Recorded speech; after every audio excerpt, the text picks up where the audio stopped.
It appears that National Security Advisor Mike Waltz has waltzed his last waltz. That's right. On Thursday, CBS and Politico reported that the 51-year-old is the first cabinet member to leave his position in Trump's second term. Leave? No, he was canned. This ouster, by the way, not only was he canned, but hilariously so. The details on that are fantastic. Okay. Fired! Fired! I love it. All right. So now the ouster happens to be a result of signalgate, where he accidentally included an Atlantic journalist, Jeffrey Goldberg, in the private group chat that was discussing the bombing of Yemen. That is not the only problem with signalgate. Okay. The fact that they invited a journalist there. It's the fact that it was on Signal to begin with, not on official devices, but yet talking about a very sensitive operation. Okay. And so that's just one of the many problems here. Now, after that, he had initially staved off calls for his resignation. That said, what really did him in was a report that he had some questionable contacts on his Venmo list. Oh, what this makes me think of another guy with a questionable Venmo getting himself in trouble. A former Florida congressman, perhaps? But anyway, this guy had apparently a list with an MSNBC exec, 2 CNN anchors, a former Trump cabinet member, it's Kirstjen Nielsen, who is no longer part of MAGA, and a Fox News correspondent, which again shouldn't surprise you, but that particular correspondent has, on occasion, criticized Trump and the administration. Okay, so yeah, oopsie. We've got so much oopsie here. Whoopsie. Fun. So now, Politico reported that as a result of all this, Waltz had lost the confidence of other administration officials. It added that the White House has been searching for a replacement for weeks. However, the plans to remove Waltz on Thursday had only gained steam in recent days. All right, so I'll have more on that in a minute. But for first, in order to try to save his job, Waltz had embarked on a little bit of old-fashioned ass-kissing. Yes.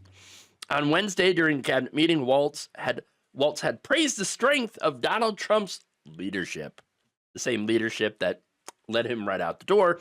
Mr. President, he said, the last 4 years, the world experienced a total lack of leadership under Biden. We've had 100 days of your leadership with respect, with strength.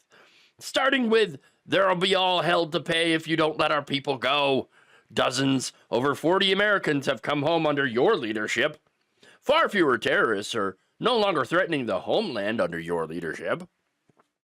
Mr. President, everything from revitalizing shipyards to cyber to space, that takes this entire team working together. It's an honor to serve you in this administration. And I think the world is far better, far safer for it. Yeah. Okay. So yeah, that was grade A ass kissing right there, but apparently it had little effect. Obviously, Waltz apparently had no idea that he was on the chopping block. Yes, of course, he'd been, they've been talking about how, it might be in trouble. There's some issues here. But he had no idea he was going to get let go. The New York Post reported that Waltz was at the White House on Thursday morning and had given no indication that he believed that his job was in jeopardy and may have been blindsided by the reports. To which I have to say, ha, suck it. Okay, this guy gave up a seat to join Donald Trump's cabinet. He won his election, all right? Now, of course, he can't go back because somebody has already replaced him. That's Republican Randy Fine.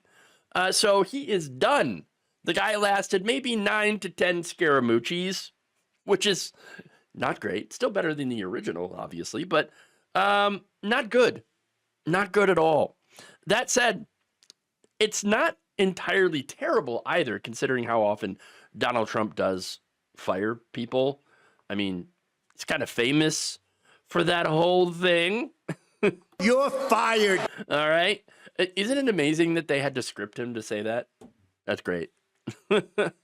But here's the thing, though. Mike Waltz is a fall guy. He is a fall guy for Pete Hegseth. Pete Hegseth should have never been confirmed to be Secretary of Defense in the first place. He has no business in that job. I don't know why he's still there.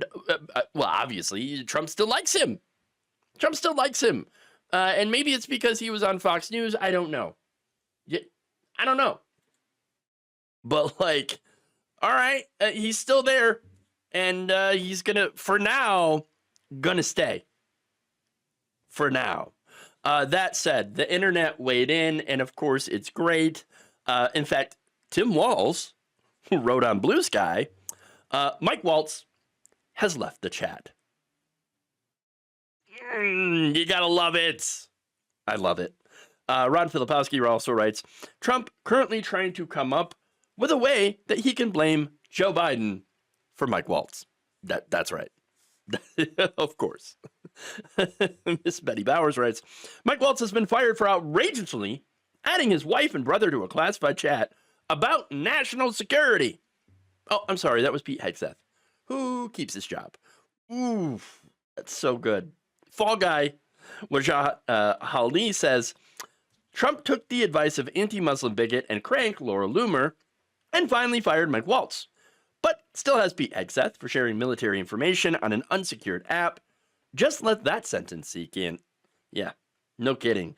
And finally, Andrea Junker writes, Mike Waltz is what happens when there's no DEI left as a sacrificial lamb. What happened to that? What happened to that DEI? We got DUI in Pete Hegseth, but no DEI anymore. Can't really blame it on that. So, I guess there it is. Bye-bye, Mike Waltz. Thank you for watching. If you enjoyed this video, please like, share, subscribe with the bell icon in order to get notified whenever a new video is released.